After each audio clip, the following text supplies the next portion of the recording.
V pokojninski družbi vsako leto organiziramo pokojninsko konferenco. Letos pa smo izkoristili to priložnost tudi za novo pokojninsko reformo oziroma predloge, ki so danes na mizi.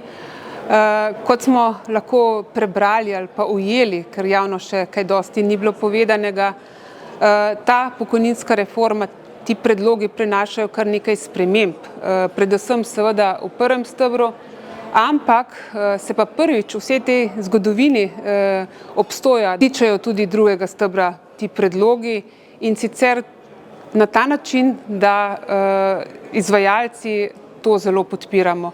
Prvič se je pojavila samodejna vključitev tudi v našem predlogu, kar je izhajalo na nek način tudi že iz Bele knjige, ki je bila leta 2016 na mizi.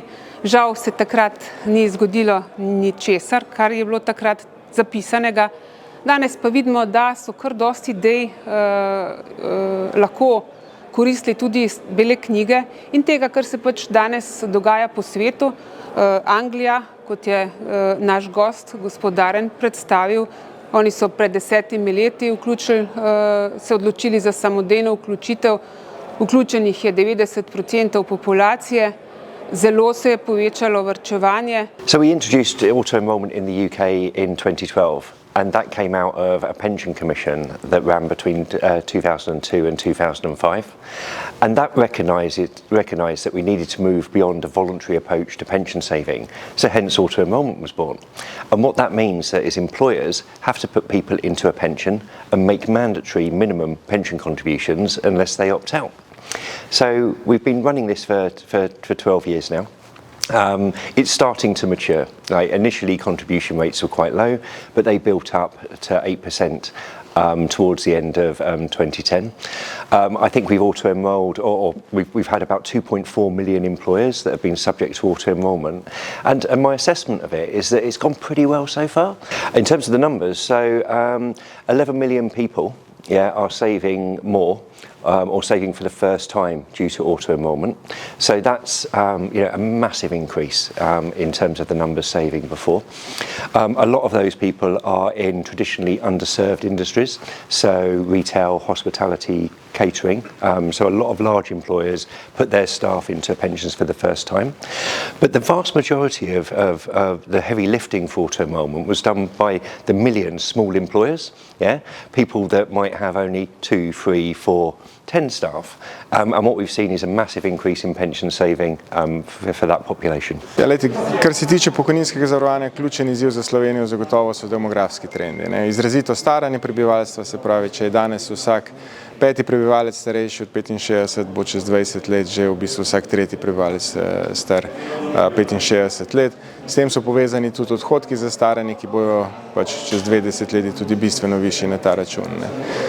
Rešitev je več, ampak zavedati se moramo, pač za odgovornost moramo vsi prevzeti sami najprej, kar pomeni delodajalci se morajo zavedati, da starejša delovna sila je tista delovna sila, s katero bodo morali upravljati v prihodnosti, se pravi, potrebno prilagoditi delovna mesta, spoznati tudi, da starejši delavci imajo svoje kvalitete, kot so znanje, izkušnje in pa seveda visoka delovna etika. Vsi sami, ki smo, moramo se zavedati, da bo potrebno svojo delovno aktivnost malce podaljšati, ne veliko, ampak vsaj za kakšnih par mesecev, mogoče kakšno leto. Pri tem pa ne bomo prejemali pokojnine nič manj kot današnji upokojenci, mogoče še celo kakšno leto dlje. Država bo mogla prilagoditi parametre prvega stebra, predvsem zato, da bo ta sistem ostal medgeneracijsko pravičen in da bo vsem generacijam upokojencev, tako trenutnim kot tudi bodočim, zagotavljal ustrezen dohodek. In pa drugi steber. Drugi steber je tisto, o čemer se v Sloveniji sicer pogovarjamo, nismo pa še stopili tisti korak naprej, da ga ukrepimo in da v bistvu tudi on prevzame svojo vlogo in na ta način pripomore tudi k javnofinančni razbremenitvi prvega stebra. Torej gospodarstvo vidi nekako možnost krepitve drugega stebra oziroma vzpostavitve tretjega, predvsem z tega vidika, da bi lahko že pri drugem stebru dvignili olajšavo trenutno iz 5,9% bruto plače na 10% in pa dvig absolutne meje iz 2900 evrov na okoli 5000. Na drugi strani pa menimo, vkolikor bi se že šli v neko obliko auto-enrollmenta oziroma samodejne vključitve zaposlenih, bi bilo nadomestilo to zgolj na ravni kolektivnih pogodb. Torej, da bi kolektivne pogodbe za razširjeno veljavnostjo se odločile, torej sindikati in pa delodajalci, da bi sprejeli to odločitev, da podjetja, ki bi bila del kolektivne pogodbe, ki bi kolektivna pogodba torej pokrivala, da bi dejansko potem se odločila, da bi skupaj z zaposlenimi, vkolikor bi zaposleni se odločili, da nekako vlagajo v pokojninski steber, da bi pač tudi podjetja potem nosila en del tega bremena.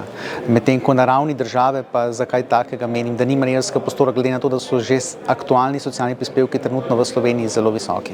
Ja, zagotovo. Mi smo bili sokreator in sooblikovalec drugega pokojninskega stebra. V pokojninski družbi smo tudi delničar in želeli smo biti zraven. Ves ta čas, vseh 23 let praktično v polni meri do maksimalne višine plačujemo v ta drugi pokojninski steber, razen v času po COVID krizi, kjer smo 2 leti razpolovili to premijo, ampak dali možnost sodelavcem, da so si sami plačevali. Izkušnja iz tistega trenutka je taka, da je se le peščica nas odločila za plačevanje samodejno, kar kaže na to, da v povprečju ne razmišljamo o naši starosti in razmišljamo predvsem o učinkih takoj. In to je izkušnja, na osnovi katere bo potrebno graditi tudi pokojninsko reformo.